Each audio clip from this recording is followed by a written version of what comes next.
essa casa cheia. E tantos rostinhos novos, né? Não novos. Eu creio que tem muitos irmãos que não deixaram de ser agapeiros, mas que por causa da pandemia nós acabamos nos afastando, né? E é tão gostoso a gente ver vocês presencialmente. É muito bom. Quem aqui estava com saudade, gente? Levanta a mão aí. É bom demais, né? Então, receba o nosso abraço aí. A Carlinha Samarana aí, a família do Fred, a Kátia, os meninos. O João, gente, amigo do Francisco, veio com a esposa, com a filhinha. Né? Tem alguém nos visitando hoje? O Tiago veio com a Meli, tô vendo aí. A Raiza tá com ele, gente. A Raiza tá com a Lisa ali atrás. Obrigada. Gente, que alegria. Glória a Deus. Recebam o nosso abraço aí. Glória a Deus. Queria dar alguns recados importantes. Todo sábado, gente, hoje, ano passado, o primeiro sábado do mês tinha Calove, né? Que é a rede de jovens aqui da igreja, que é muito boa, muito legal. Um ambiente super aconchegante, acolhedor. E um pessoal, uns jovens sérios aqui, cheios de poder da palavra, amém? E a partir desse ano, nós temos o Calove 3 sábados no mês. Então, todos os 3 primeiros sábados do mês tem Calove. E no último sábado, geralmente, a gente tem uma coisa diferente. Então, prestem atenção, pessoal.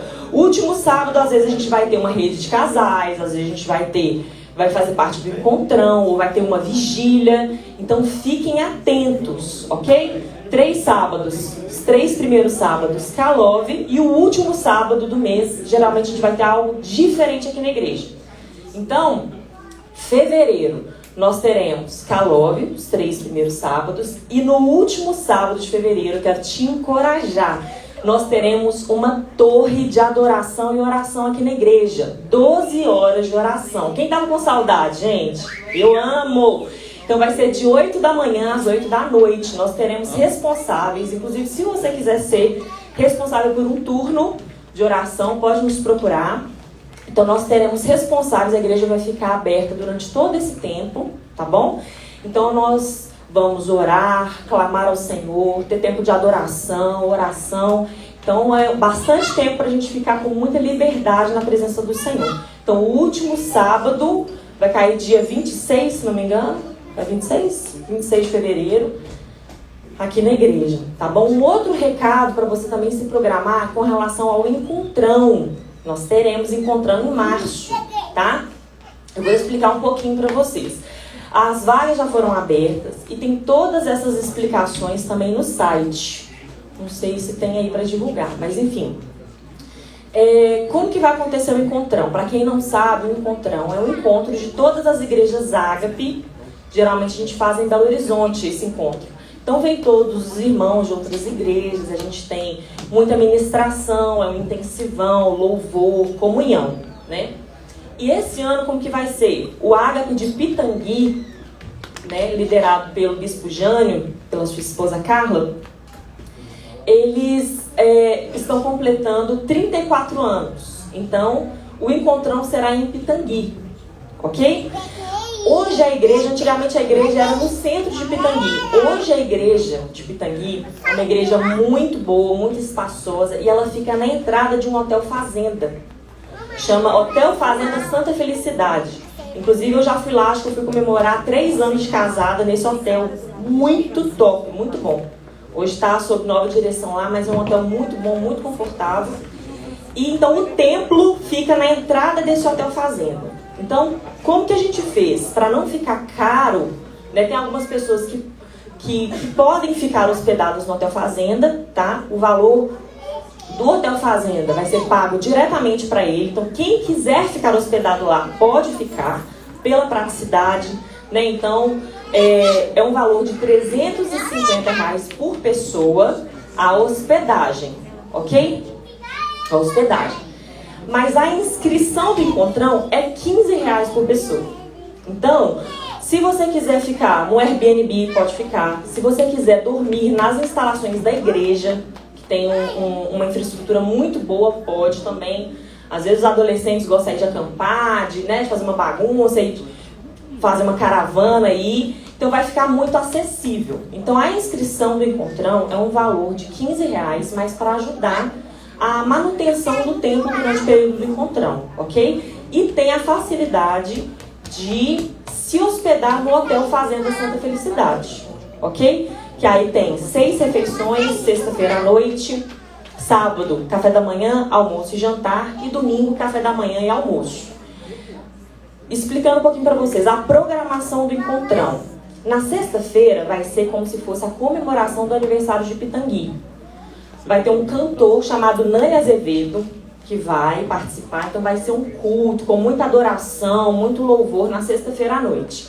No sábado é a programação do Encontrão. Louvor, palavra, louvor, palavra, louvor, palavra. Vai ser uma coisa mais intensa de ministração. E no domingo é um tempo de comunhão livre, ok? Então a gente conversou com o hotel e tem a possibilidade também de um day use no domingo. Ou seja, mesmo quem não estiver hospedado no hotel pode pagar um valor, uma taxa menor, se não me engano, de R$50, e vai passar o dia no hotel usando a piscina, lá tem quadra de tênis, vestiário, usa a estrutura do hotel, e a gente propicia esse tempo de comunhão com um valor mais acessível, tá? De qualquer forma, eu não vou me delongar aqui, tem todas as informações no site, mas eu queria te pedir, né, se você tem o desejo de participar, e eu quero até te encorajar para participar, gente, né? Tem tanto tempo que a gente não faz esse tipo de reunião, de comunhão. É sempre tão bom a gente ir lá, a gente é muito abençoado. Chegar lá no sábado cedinho e vai embora no sábado à noite, sem gastar com hospedagem, é possível também. Então eu quero te encorajar a participar, tá bom? Queria chamar as crianças aqui na frente. Nossas queridas crianças abençoadas, que agora elas vão ter um tempo de ministração tremendo na salinha.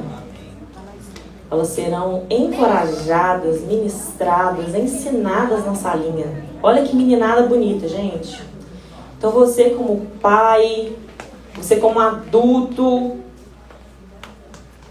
impõe as suas mãos aí sobre as nossas crianças. Senhor, muito obrigado pela vida dos pequeninos, dos nossos filhos, da próxima geração, Pai. Nós os abençoamos, que eles tenham um tempo tremendo na salinha, que eles sejam amiguinhos, que eles possam aprender mesmo a Tua palavra, né? Que eles respeitem os professores que estão ali embaixo, que eles possam ser cheios do Teu Espírito Santo, que seja um tempo tremendo de ministração do Senhor. Nós te agradecemos em nome de Jesus. Amém. Aleluia. Eu quero chamar agora o pregador da noite. Da noite, gente. Misericórdia. Ó o mico. O pregador do dia, da manhã. Meu digníssimo esposo, Eduardo.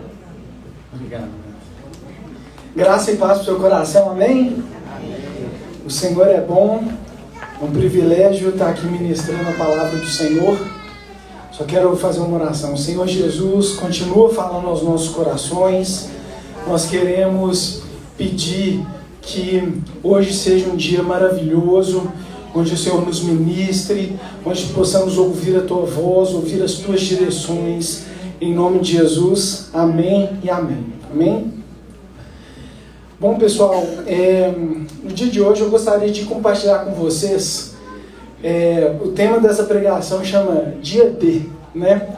Não sei se cada um aqui já passou por alguns momentos decisivos, né, na vida, e a gente vai falar um pouco disso aqui hoje, tá? O dia... Ajuda aí, Moshe. Pode passar. Desculpa. Dia D. Esse dia D, só dando uma introdução aqui,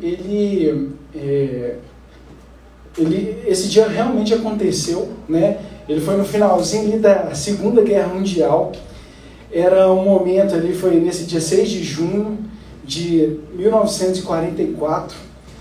A Alemanha estava tomando ali, né, a França, e as nações aliadas ali, Estados Unidos, Canadá, Inglaterra, eles resolveram tomar ali o norte da França, a Normandia, e eles enviaram 155 mil soldados. Foi a maior movimentação que já aconteceu na história da humanidade em termos de questão militar, né? E eles definiram um dia e falaram assim: esse dia vai ser o dia decisivo. E foi o dia decisivo de definição da Segunda Guerra Mundial, né? Mas, e esse dia D, quem já ouviu essa expressão, né? É uma expressão muito conhecida, né? E a gente pode ver na Bíblia alguns contextos que também tiveram dias marcantes, né? A gente vê aqui na vida de Moisés, a gente pode ver o dia que ele estava conduzindo o povo ali, saindo do Egito, Faraó atrás, o mar na frente, e Deus falou assim, ó, marcha, estende o cajado que esse mar vai se abrir, né? Foi um dia decisivo, não só na vida de Moisés, mas em toda a nação de Israel, né? Um outro contexto aqui que a gente pode ver de dias assim decisivos, né? A gente vê a mulher ali do fluxo de sangue, né? Em Mateus 9:20 fala assim, e eis que uma mulher havia 12 anos que padecia de um fluxo de sangue. Chegando por trás dele, tocou a orla de sua veste, porque dizia consigo, se eu tão somente tocar a sua veste, ficarei sã, né? Veja bem, gente, essa mulher estava sofrendo há 12 anos, né? E teve um dia que foi o dia assim, chegou, é hoje, né? E ela, na Bíblia fala que ela pensou consigo, se eu tocar na orla da veste, vai acabar. E não sei se você já passou por situações assim que você está passando por um contexto e falou assim, ô, quando que esse negócio vai acabar? Né? E eu quero te falar, esse dia é hoje, amém? O Senhor, Ele separa momentos, o Senhor, Ele marca, e essa mulher aqui, ela falou, é hoje. E ela tocou nas vestes do Senhor, foi instantaneamente curada, né? Um outro contexto aqui na Bíblia, a gente vê Jacó. Quem está acompanhando aqui a leitura da igreja, a nossa leitura bienal? Se você não está, te acompanha, a gente tem alguns planos de leitura aqui, ainda dá tempo. Essa leitura, eu particularmente, eu estou amando. Não é aquela leitura muito pesada, é mais ou menos 1 ou 2 capítulos por dia, e acaba que dá para você meditar, ler o capítulo mais de uma vez, e a gente já passou por essa parte aí de Jacó, né? Jacó, ele saiu da casa de Labão, estava voltando ali para encontrar com seu irmão Esaú. Esaú, ele tinha enganado Esaú estava vindo para encontrar com Jacó apenas com 400 amiguinhos, né? 400 homens de guerra para encontrar com ele. Jacó, ele estava na roia, ele falou assim, e aí ele foi, mandou um tanto de presente, separou os filhos dele das esposas, a gente vai nessa ordem aqui, que eu não sei qual que é o coração de Esaú. E no dia anterior desse encontro, Jacó, ele teve um encontro com o Senhor. Na Bíblia fala que ele lutou com o anjo ali. E Jacó, vamos ler esse contexto aqui em Gênesis. Então o homem disse, deixa-me ir, pois o dia já desponta. Mas Jacó lhe respondeu, não te deixarei ir, a não ser que me abençoes. O homem lhe perguntou, qual é o seu nome? Jacó, respondeu ele. Então disse o homem, seu nome não será mais Jacó, mas sim Israel, porque você lutou com Deus e com os homens e venceu. Jacó, nesse contexto aqui, ele falou, seu anjo, você não pode ir embora. Não pode sair daqui sem me abençoar, sem eu ter uma resposta. E esse foi um dia D aqui para Jacó, sem sombra de dúvidas, né? E a pessoa aqui que eu gostaria de dar um destaque hoje é sobre a vida de José. Eu, particularmente, eu gosto muito da história de José.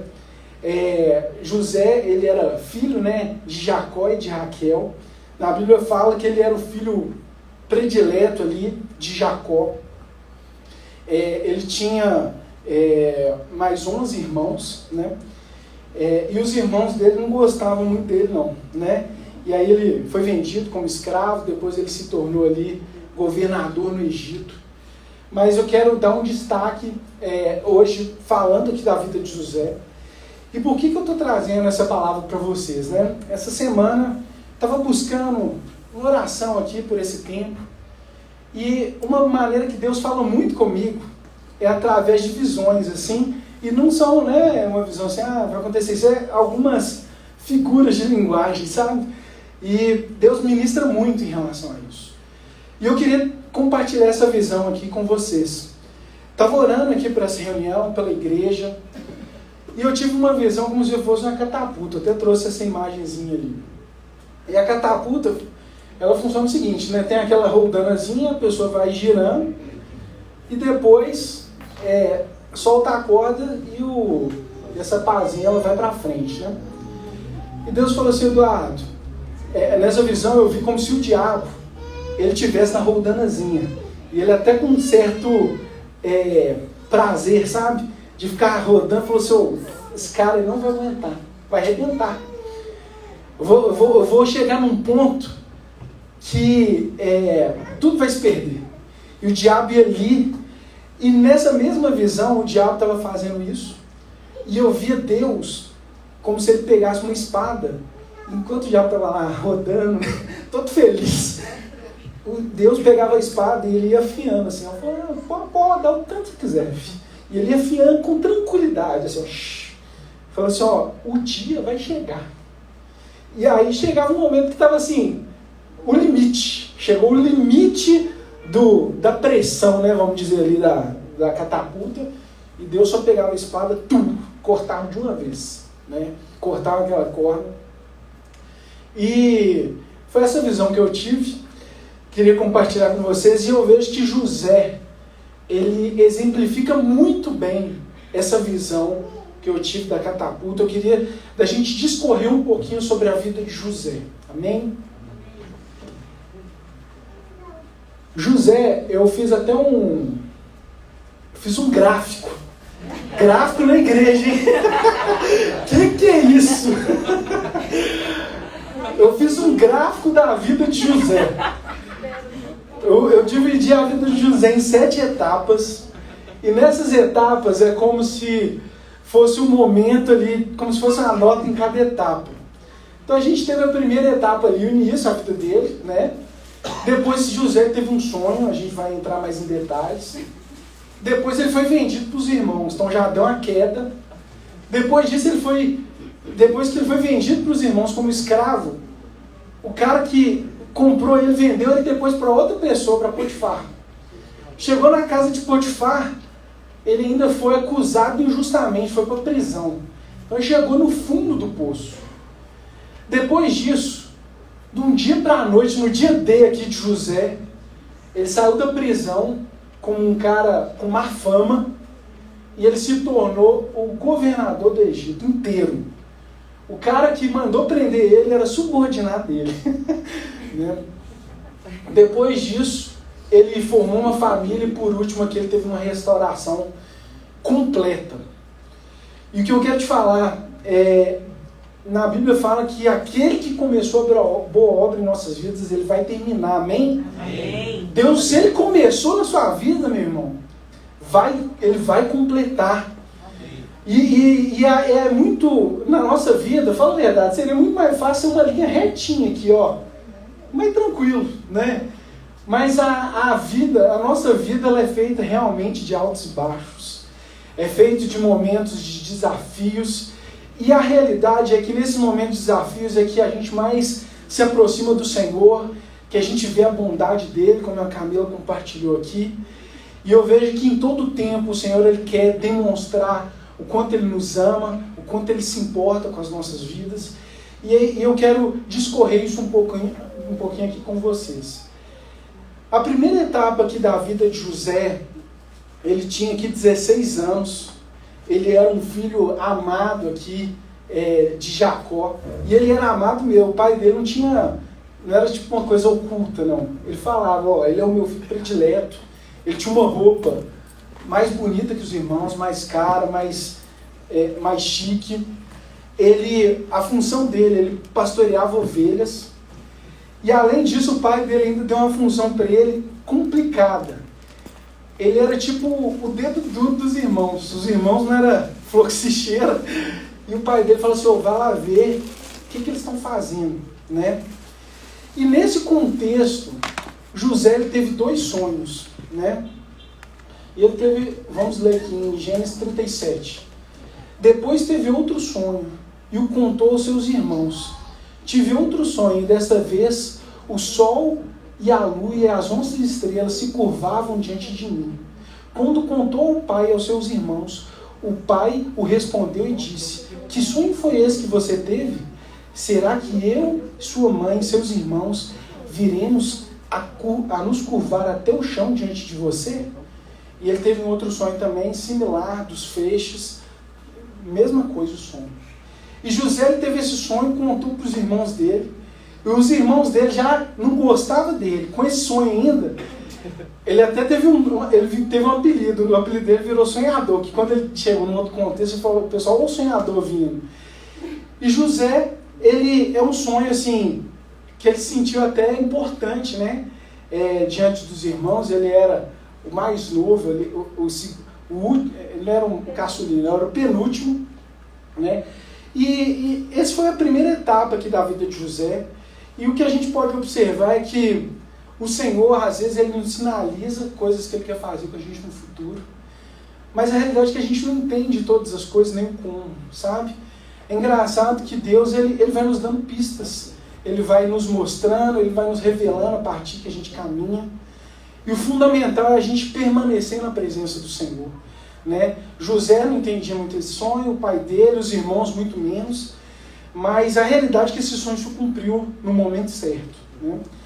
O segundo momento aqui da vida de José, que eu acho que foi um dos momentos mais difíceis, ele estava com, um ano depois, ele estava com 17 anos, e os irmãos dele estavam, na Bíblia fala que eles estavam pastoreando as ovelhas numa cidade chamada Siquém.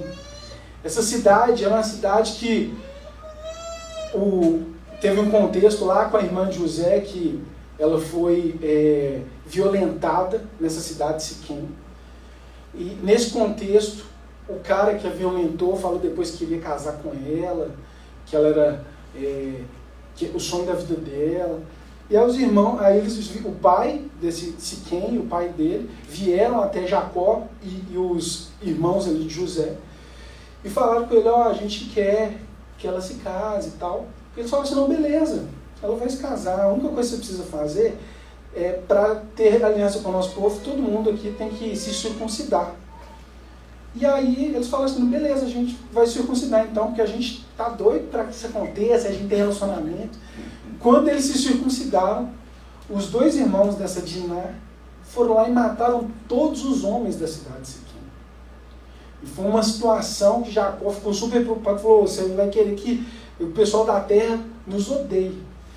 E agora eles estavam pastoreando as ovelhas perto dessa cidade. Então o pai sabia que era um lugar muito perigoso e que se tivesse alguém ali que quisesse vingar aquele pessoal, eles estariam correndo perigo. E nesse contexto, Jacó chegou para José e falou: José, vai lá ver o que seus irmãos estão fazendo. José foi, ele até se perdeu quando estava chegando ali próximo de Siquém. E quando ele estava longe, José vindo, os irmãos começaram a tramar. E falaram assim: é hoje que a gente mata esse cara. A gente está longe de casa. E eles começaram ali, todos os irmãos, tirando Rúben, que era o mais velho, todos estavam ali com muito ódio de José nesse contexto, né? E aqui, e aí eles tiveram, inicialmente eles falaram que iria matar, depois eles tiveram outra ideia, falaram: vamos pegar José e jogar ele num poço sem água. E aí eles jogaram, e quando ele estava lá nesse poço, a Bíblia fala que eles até comeram. Esse cara estava tranquilo. E Judá teve uma excelente ideia. Judá chegou e falou assim: já é um negócio muito melhor. Vamos pegar José e vamos vender ele como escravo.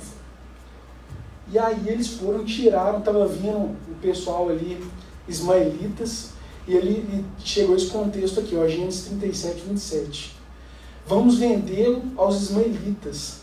Não tocaremos nele, afinal é nosso irmão, é nosso próprio sangue. E os seus irmãos concordaram.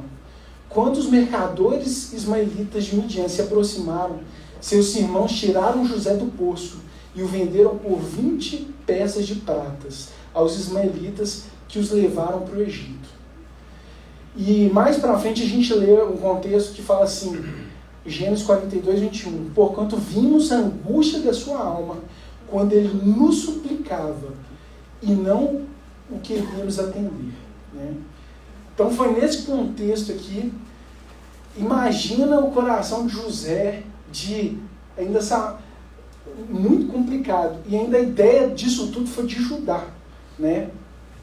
Guarda esse Judá aí na história. E ele foi vendido. Na Bíblia fala que ele, nesse contexto aqui, José estava indo para o Egito. E nesse contexto aqui, ó, quero que você reflita nessa visão aí, ó, o diabo pegando e rodando a manivela ali, ó, rodando, e vamos ver esse cara sonhador aí. Vamos ver o que ele vai dar, vamos ver se ele aguenta o tranco. Né? E chegou no contexto 3 aqui, que foi na casa de Potifar. Quando chegou no Egito, ele foi vendido de novo ali para Potifar. Potifar, ele era um oficial, capitão da guarda do palácio. E é incrível que na Bíblia fala que o Senhor, ele era com José, sabe? Eu quero te falar, independente do contexto de vida que você está hoje, a presença do Senhor faz diferença na sua vida, amém? Amém. E a diferença do Senhor fazia a diferença na vida de José. Olha o que fala. E o Senhor estava com José. Foi um homem próspero. Estava na casa do seu senhor egípcio.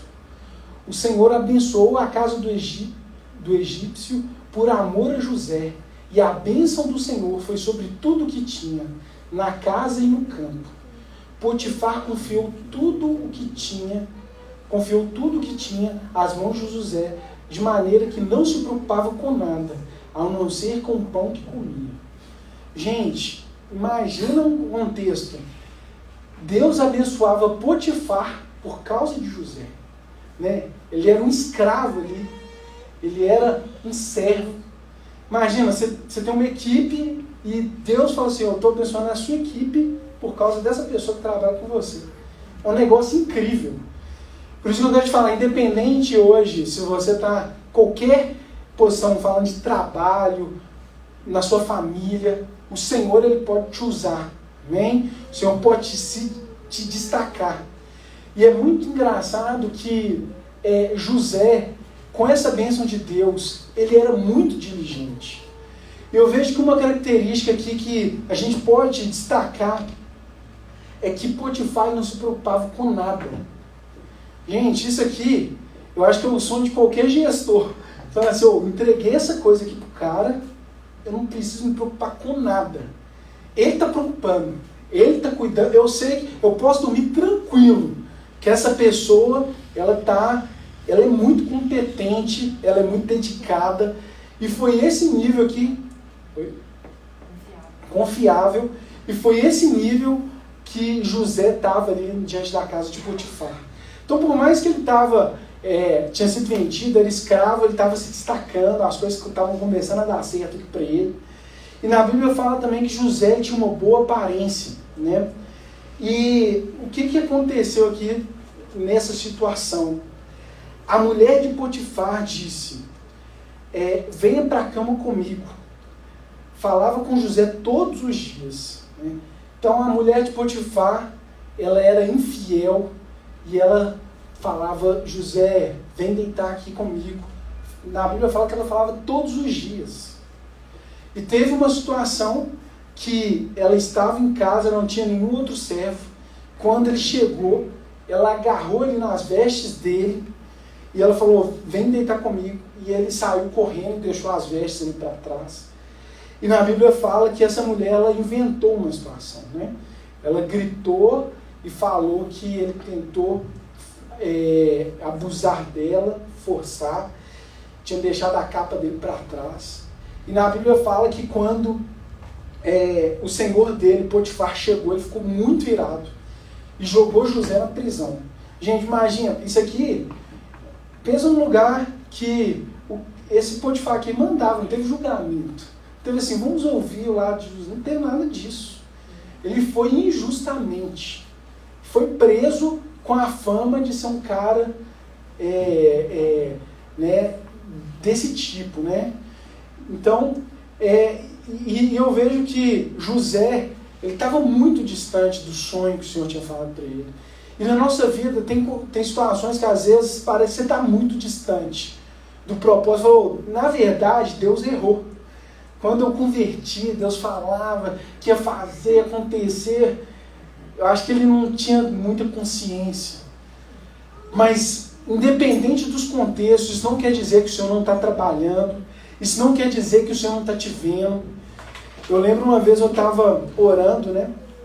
E Deus me falou assim: Eduardo, quando você vai sair com seus filhos pequenos, realmente, quando eu vou no restaurante, até na igreja, não tira os olhos dos meus filhos. Eu posso estar conversando com você aqui, ó, um olho estou com você, eu estou lá, olhando. E Deus falou assim: Eduardo, você acha que seu filho não é? Ele falou assim: eu não tiro o olho de você. Você pode ter certeza. Meus olhos estão sobre você, sobre todo o tempo. E assim era com José também. Amém? E assim é com você. O quarto ponto aqui, José, ele foi ali lançado na prisão. E vamos ler esse versículo aqui. Mas o Senhor estava com ele. A realidade, gente, existem situações que Deus vai te livrar, mas existem situações que Deus vai entrar junto com você. Né? Na fornalha ali ardente, Deus entrou na fornalha junto. Tem situações que Deus livra e tem situações que Deus vai junto. E ele estava ali. Mas o Senhor estava com ele. E o tratou com bondade, concedendo-lhe a simpatia do carcereiro. Por isso o carcereiro encarregou José de todos os que estavam na prisão. E ele se tornou responsável por tudo o que lá sucedia. O carcereiro não se preocupava com nada do que estava a cargo de José, porque o Senhor estava com ele. Ele concedia bom êxito em tudo que realizava. Gente, de novo aqui, ó, o carcereiro também não se preocupava com nada. José era um cara, assim, excelente. A bênção do Senhor estava com ele e ele era muito excelente naquilo que ele fazia. Né? E nesse contexto aqui de prisão, o que aconteceu com José? Teve dois caras que trabalhavam com o rei, que eram o copeiro e o padeiro. Eles eram o chefe dos copeiros e o chefe dos padeiros. E eles foram presos. Nesse contexto que eles foram presos, o capitão da guarda falou: José, eu quero que você cuide deles. E aí os dois tiveram um sonho, cada um teve um sonho. E quando estava de manhã ali, José viu que o semblante dele estava meio triste. E, gente, pensa bem, né? José na prisão, aconteceu esse tanto de coisa, se preocupando ali se o cara estava triste ou não, né? É muito legal ver essa sensibilidade, né? Se importar com as pessoas, mesmo nessa situação. A realidade, quando a gente está num momento de pressão desse, você não quer pensar em mais ninguém. Na verdade, você fala assim: quero pensar só em mim, resolver o meu problema. E José teve um outro coração ali, se importando com os prisioneiros do rei, sabendo por que o rosto dele, o semblante estava triste. E aí eles falaram a José: a gente teve um sonho, cada um contou um sonho para José. E José falou assim: o Deus dos céus, ele pode interpretar sonhos. E ele falou assim: ele chegou para o copeiro e falou: dentro de 3 dias você vai ser restituído para o seu cargo, vai voltar tudo ao normal. O padeiro ficou super feliz, falou assim: José, e o meu sonho? Contou o sonho para ele. Falou assim: não, você, cara, dentro de 3 dias você vai ser decapitado. E aí aconteceu as duas coisas. 3 dias o copeiro voltou e 3 dias o padeiro foi decapitado. E o que aconteceu na Bíblia aqui? Fala Gênesis 40, 23. O chefe dos copeiros, e José, quando o copeiro estava saindo da prisão, José falou assim: copeiro, lembre de mim, cara, quando você estiver lá, porque eu estou aqui justamente. Lembra? E aí olha o que aconteceu. O chefe dos copeiros, porém, não se lembrou de José. Ao contrário, esqueceu-se dele. Né? E ainda José fica, depois desse acontecimento aqui, José ainda ficou mais 2 anos ali preso. Né? E depois disso tudo, o que aconteceu aqui? Esse foi o dia D de José. Ele o rei ali, né, do Egito, o faraó, ele teve um sonho. E esse sonho, ele teve um sonho que tinha 7 vacas gordas, estava no Nilo ali, né, o rio do Egito, saindo do Nilo, pastando. Depois ele via 7 vacas muito magras, e as vacas magras comiam as vacas gordas, elas não ficavam gordas não, continuavam magras. Depois ele viu espigas de trigo, viu 7 espigas de trigo, tipo, bonitas, grandes, fartas. Depois viu 7 espigas mirradas, e as mirradas comiam as boas, né? E na Bíblia fala aqui que o faraó, ele ficou muito, esse sonho mexeu muito com ele, ele chamou todos os sábios do Egito, e ele não teve nenhuma resposta, nenhuma explicação convincente. E aí, nessa situação, o copeiro lembrou, falou assim, o faraó, teve uma situação que aconteceu comigo 2 anos atrás, eu estava preso, não sei se você lembra, você me prendeu, eu tive esse sonho, aconteceu isso, teve um cara que era padeiro, ele também foi decapitado, ele falou assim, esse cara, o José que está preso lá, talvez ele consiga te ajudar. E Faraó mandou chamar José. José aqui, ele na Bíblia fala que ele se barbeou, trocou as vestes e foi se apresentar para Faraó. E José ouviu ali o sonho, interpretou e falou, o que vai acontecer, Faraó? Vão ter 7 anos de abundância, muita fartura no Egito, e depois vão ter 7 anos de muita seca, fome, e a fome vai ser tão severa que vão até se esquecer dos anos de abundância. E ele falou assim, você sonhou 2 sonhos que são o mesmo, os 2 sonhos significam a mesma coisa, você sonhou 2 vezes porque isso vai acontecer rápido. José deu o sonho e ainda falou assim, e o plano que eu te dou é o seguinte, arruma um cara sábio, um administrador, coloca ele como autoridade em todo o Egito, começa a cobrar 20% de imposto de todo mundo, enche um tanto de celeiros, que aí quando chegar nesse tempo de fome, o Egito vai estar abastecido. E aí, gente, o rei ali, o faraó era a nação mais poderosa da época, né? Ele olhou todos os oficiais dele, com certeza tinha gente muito capaz, e ele falou assim, eu não vejo ninguém como José para assumir essa posição. José teve graça ali diante de Faraó.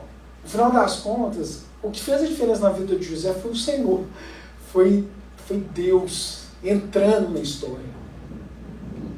E aí, na Bíblia fala aqui que Faraó chegou, e vamos ler essa parte aqui. Gênesis 41, 39. Disse, pois, o Faraó a José, uma vez que Deus lhe revelou todas essas coisas, não há ninguém tão criterioso e sábio como você. Você tem o comando do meu palácio e todo o meu povo se sujeitará às suas ordens. Somente em relação ao trono serei maior que você. Disse ainda Faraó a José, eu sou o Faraó, mas sem a sua palavra ninguém poderá levantar a mão nem o pé em todo o Egito. Gente, pensa bem, um cara que era o ajudante do carcereiro, no dia para a noite virou governador do Egito. Quem pode fazer isso é Deus. E o que eu quero te falar? As situações que você está hoje não te definem. Às vezes tem pessoas que te desprezam hoje. E não te definem. A realidade é que Deus sempre viu José com a mais alta estima. Sempre. Independente se ele estava sendo vendido, era escravo. E eu quero te falar, tem muitas pessoas que a identidade delas está no olho dos outros. Gente, isso é muito perigoso viver assim. Porque é uma cilada. Essa é uma cilada. Mas o que precisa nos definir é a visão do Senhor. A visão do Senhor para José nunca mudou. Já vi ele daquela forma. Nunca. A visão do Senhor a seu respeito nunca mudou, amém? Amém.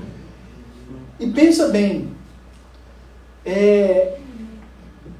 o rei aqui chegou, olha o que ele fez, tirou o anel selar dele, já colocou no dedo de José, mandou vestir ele de linhos finos, colocou uma corrente de ouro no seu pescoço, chamou a carruagem real, falou para proclamar, abram caminho para José, deu um novo nome para ele lá também, um nome esquisito, lá do Egito. Chegou, deu para ele também uma esposa, chamava Azenote.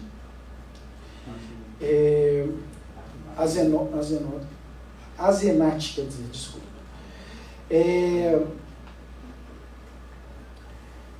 Ele fez isso tudo ali com José e deu ainda esse tipo de autoridade aqui para ele, né? José então estava numa situação, o Senhor colocou ele em outra. E sabe o que é mais incrível do Senhor?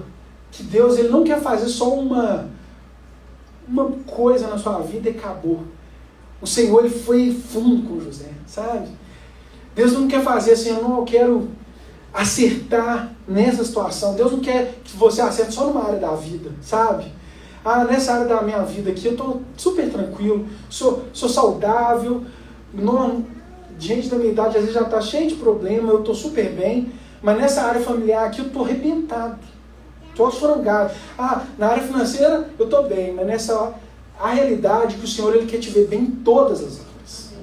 O Senhor ele é um Deus completo. E o que a gente pode ver aqui na Bíblia fala que Deus faz com que o solitário viva em família. Deus aqui deu uma família para José, ele teve uma esposa, e ele teve 2 filhos aqui. E olha o nome que ele deu para os filhos, né? Isso fala muito do contexto de vida que ele estava. O primeiro, José deu o nome de Manassés, dizendo: Deus me fez esquecer de todo o meu sofrimento, de toda a casa de meu pai. Ao segundo filho chamou Efraim, dizendo: Deus me fez prosperar na terra onde eu tenho sofrido. A realidade é que José chegou no Egito com 17 anos, ele foi chamado pelo rei ali, pelo faraó, com 30.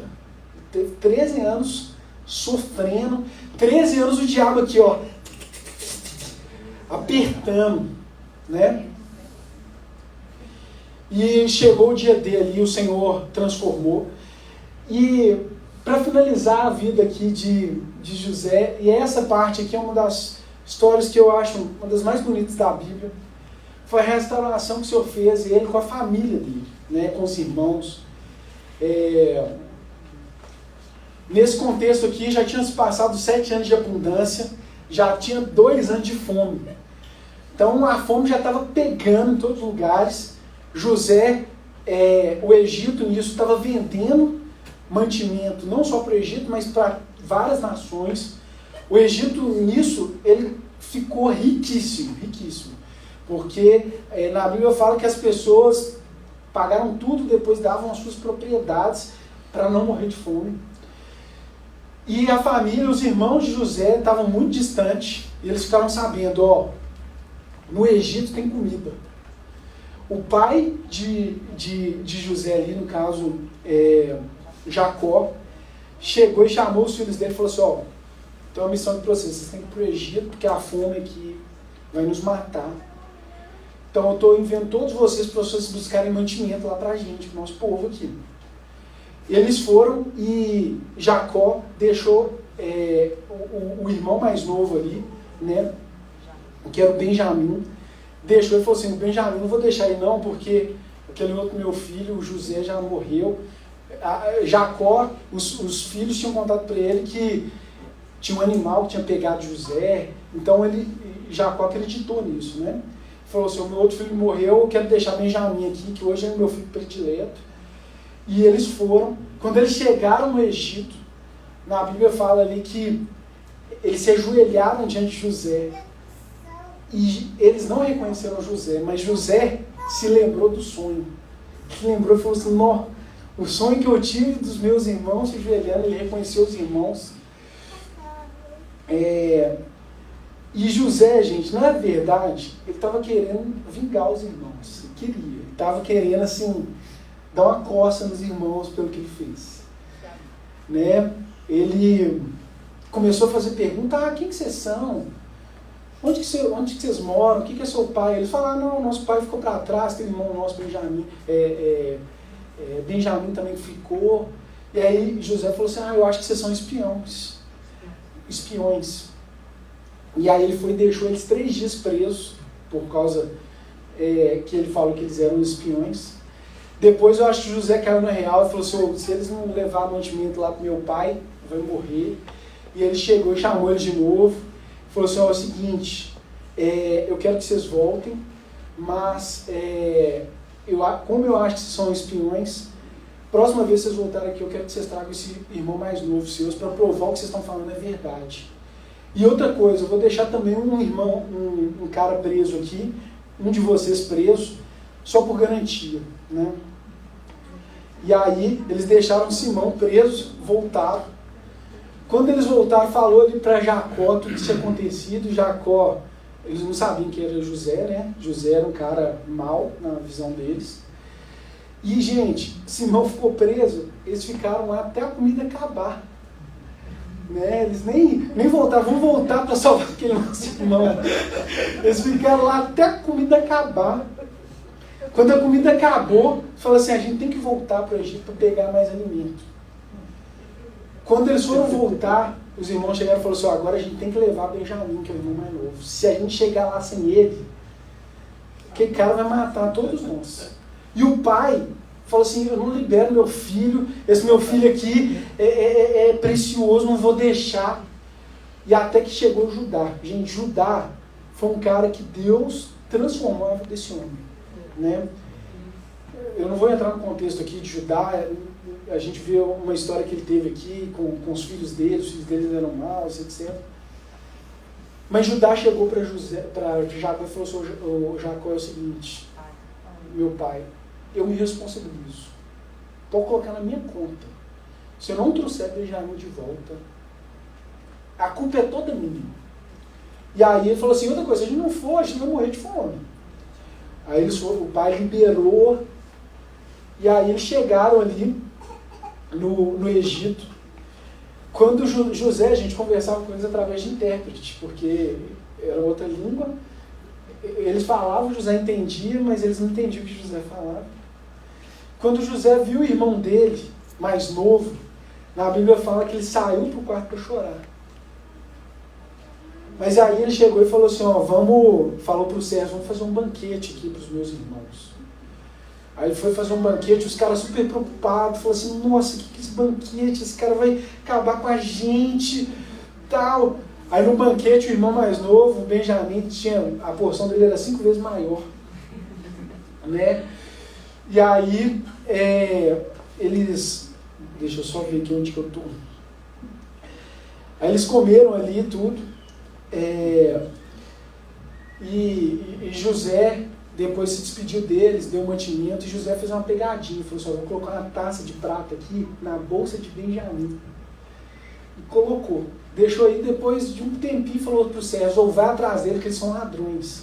Foi lá e tinha a taça na bolsa de Benjamim, aí todo mundo voltou. Se fosse outro irmão, eu acho que ele tinha deixado para trás. Mas como era Benjamim, falou: não, vamos voltar. Quando eles voltaram, ele começou: vocês são ladrão, tal. E aí os irmãos começaram a conversar, e falando assim, Rubem falou: Deus está castigando a gente porque a gente fez com José há tanto tempo atrás. Quando ele ouviu isso, gente, ele não aguentou, ele foi no quarto chorar. E aí ele foi no quarto chorar, ele voltou, se recompôs. E ele falou assim: não, vamos fazer o seguinte, fica Benjamim aqui, vocês estão liberados. Eu vou deixar só preso, só o irmão mais novo. Pode voltar, tranquilo. E aí, Judá entrou na história. Judá chegou e falou assim: você não está entendendo. Começou a contar: tem um irmão nosso que morreu há tanto tempo atrás. Meu pai ficou muito chateado, ele foi comido pelas feras. Eu acho que foi até bom essa história para José, porque ele devia pensar, né? Por que meu pai não fala atrás de mim, né? Ele até viu que eles tinham contado a mentira para o pai, né? Contando, e Judá chegou uma hora e falou assim: eu vou ficar no lugar dele.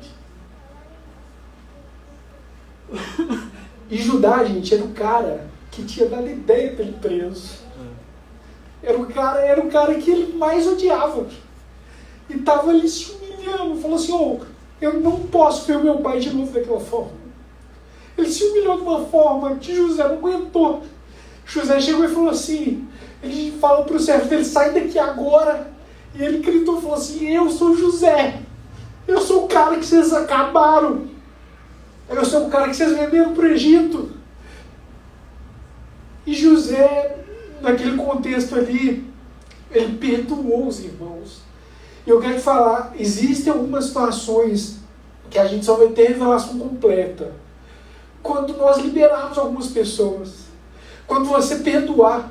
Ele só conseguiu ver o contexto geral quando ele perdoou. Que ele falou assim, hoje eu entendi que vocês me mandaram para o Egito, isso era obra de Deus. Na Bíblia fala que ele falou por 3 vezes. Aqui em Gênesis 45. Agora não se aflijam nem se recriminem por terem me vendido para cá, pois foi para salvar a vida que Deus me enviou diante de vós. Depois ele falou de novo, mas Deus me enviou à frente de vocês para preservar um remanescente nessa terra e para salvar-lhes as vidas com grande livramento. Depois ele falou de novo, assim não foram vocês que me mandaram para cá, mas sim o próprio Deus. Ele me tornou ministro do faraó. Ele me fez administrador de todo o palácio e governador de todo o Egito. Gente, José entendeu o propósito dele. Ele falou assim, o Senhor estava de olho em tudo. O Senhor ele tinha um propósito maravilhoso, mesmo em meio à minha dor. Ele tinha um propósito maravilhoso. E acaba que José, a gente vê que ele chegou nesse contexto quando ele viu Judá ali se humilhando, né? E a realidade, pessoal, quando nós olhamos para a cruz, é impossível a gente não se emocionar. Jesus feito tudo certo, ele se humilhou ali e morreu no nosso lugar. Ele nos representou. A realidade é que quando nós somos muito amados, você fala assim, não tem jeito de eu não perdoar, não tem jeito de eu de não acertar essa situação. E José, ele liberou, na Bíblia fala que ele abraçou Benjamim, ele abraçou todos os irmãos e chorou. O choro dele foi tão alto que a casa de Faraó, nem sei qual era a distância, mas fala assim, na casa de Faraó ouviu o choro de José. Foi aquele choro da alma, lavou a alma. Ele nunca mais ele olhou os irmãos daquela forma, né? E sabe o que a gente pode ver? Que Deus ele vai fundo. Deus ele não quer só te abençoar de uma forma, ele quer você completo. O Senhor ele foi fundo aqui junto com José. E é isso, né? Eu queria que vocês se colocassem de pé, amém? Chamar o pessoal do louvor.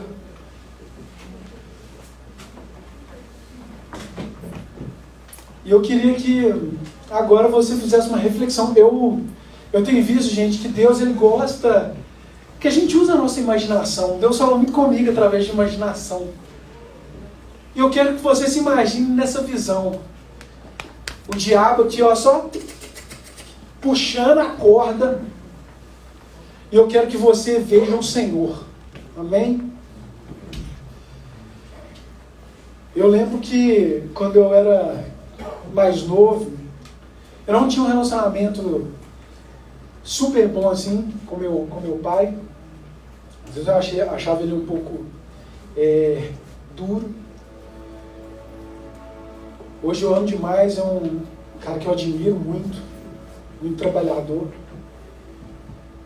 Mas eu lembro que em muitas situações eu falava para Deus, o que está acontecendo? Onde o Senhor está? O dia que meus pais se separaram, foi um dia super difícil para mim. Eu lembro que Deus me falou assim, Eduardo, eu estava colhendo as suas lágrimas. E a realidade que é fundamental a gente ressignificar alguns momentos de dor. É você ver o Senhor nesse contexto. José ele conseguiu ver Deus naqueles contextos de dor. Ele falou assim, eu vejo a mão bondosa de Deus conduzindo. Eu queria que você agora imaginasse essas pressões, imaginasse o Senhor afiando essa espada com gosto, fala assim, deixa esse diabo puxar essa corda, ele vai ver o que vai acontecer. O Senhor, Ele nos ama de uma forma profunda. Amém. E hoje é esse dia dele, amém? Hoje é esse dia dessa resposta. E eu quero que o louvor aí possa ministrar. Se você quiser, se essa palavra testificou o seu coração, queria te chamar também para vir aqui na frente, amém? Para nós orarmos juntos.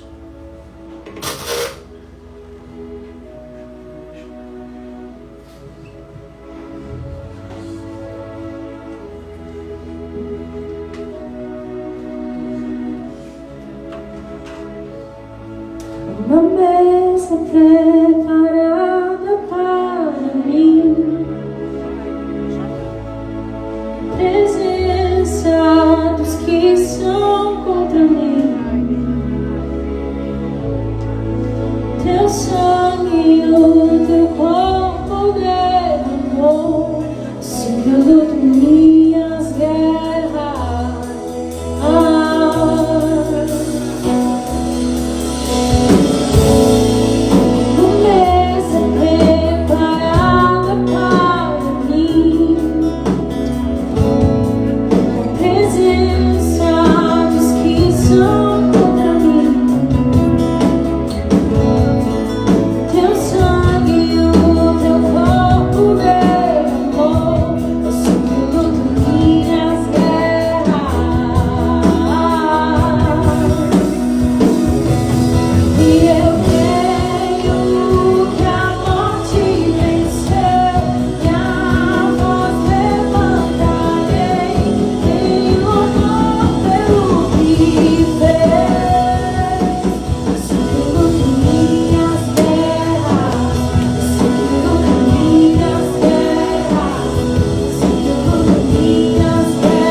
Jesus, porque o Senhor se entregou Ele por nós, o Senhor nos ama.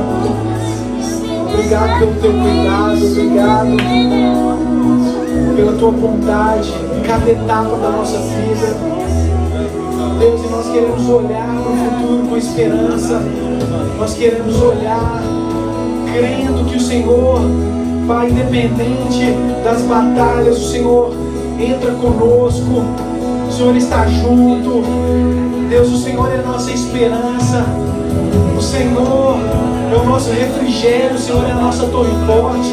O Senhor é quem nós podemos confiar. Pai, nós te louvamos nesse dia. Nós reconhecemos o Senhor em todos os nossos caminhos.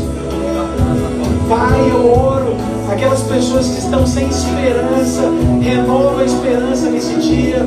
Aquelas pessoas que estão sem força, Senhor, renova as forças. Em nome de Jesus, Pai, nós te louvamos pela tua bondade e misericórdia.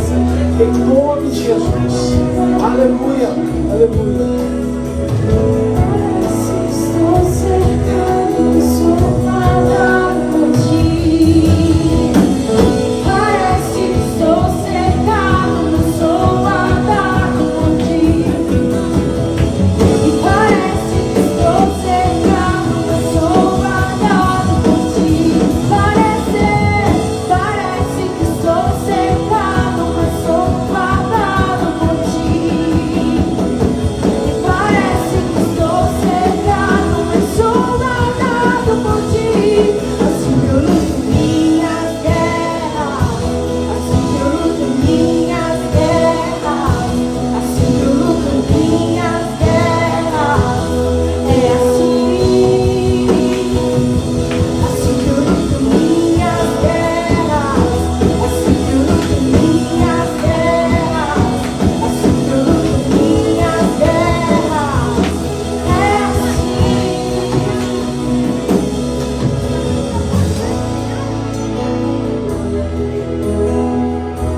Amém. Eu creio que hoje é um dia da gente ressignificar a nossa dor. Aquilo que você sofreu, aquilo que você passou. Se você entregar nas mãos do Senhor e mantiver seu coração íntegro ao Senhor, eu creio que o Senhor vai usar isso para salvar a vida de muitas pessoas, para matar a fome de muitas pessoas. Com certeza, muitas pessoas que às vezes estão sofrendo algo que você já sofreu e algo que o Senhor te curou. Como que é bom a gente sentir que aquilo serviu para ajudar outra pessoa. O Senhor é bom em todo tempo. E em todo tempo Ele é bom. Colossenses 1,13 fala assim: Ele nos resgatou do domínio das trevas e nos transportou para o reino do seu Filho amado, em quem temos a plena redenção por meio do seu sangue, isto é, o perdão de todos os pecados. Ele é a imagem do Deus invisível, o primogênito sobre toda a criação, porquanto nele foram criadas todas as coisas, nos céus e na terra, as visíveis e as invisíveis, sejam tronos ou dominações, sejam governos ou poderes, tudo foi criado por Ele e para Ele. Ele existe antes de tudo o que há, e nele todas as coisas subsistem. Ele é a cabeça do corpo, que é a igreja. Ele é a nossa cabeça, amém? Ele é o princípio e o primogênito dentre os mortos, a fim de que em absolutamente tudo tenha a supremacia, porquanto foi do agrado de Deus que nele habitasse toda a plenitude, e por intermédio dele reconciliasse consigo todas as coisas, tanto as que estão na terra quanto as que estão nos céus, estabelecendo a paz pelo seu sangue vertido na cruz. E a vós outros também, que no passado éreis estranhos e inimigos de Deus, conforme demonstrado pelas obras más que praticáveis, agora, entretanto, Ele vos reconciliou no corpo físico de Cristo, por meio da morte, para vos apresentar santos, inculpáveis e absolvidos de qualquer acusação diante dele. Queridos, isso é a ceia. No passado, todos nós éramos estranhos e inimigos de Deus. Todos nós, gente, não escapa um. Todos nós éramos estranhos e inimigos de Deus. E isso era demonstrado pelas nossas obras más. Isso está em Colossenses 1, 21. Mas olha o que fala no versículo 22. Agora, entretanto, Ele nos reconciliou no corpo físico de Cristo, por meio da morte, para vos apresentar santos, inculpáveis e absolvidos de qualquer acusação diante dele. Eu quero te falar, hoje nós vamos cear com esse entendimento. Você hoje é santo, inculpável, foi totalmente absolvido diante dele, não pelo seu mérito, não pelo meu mérito, mas pelo precioso sangue do Senhor, o nosso Deus, que morreu para nos justificar. Amém? E é com essa consciência que eu te convido a participar da ceia como um corpo. Obrigado, Senhor. Nós hoje ceamos, Senhor, obedecendo o mandamento do Senhor, uma ordenança de que ceiássemos em memória do Senhor. Nós não nos esqueceremos do que o Senhor fez. Nós não esqueceremos do motivo que estamos aqui. Nós não nos esqueceremos, Pai, que nós somos aceitos, justificados, santos diante do Senhor, pelo que Cristo fez na cruz por nós. Então hoje nós ceiamos com essa consciência que somos aceitos pelo Pai. Muito obrigado, Senhor. Fica de pé no seu lugar se você pode e toma a ceia. Amém?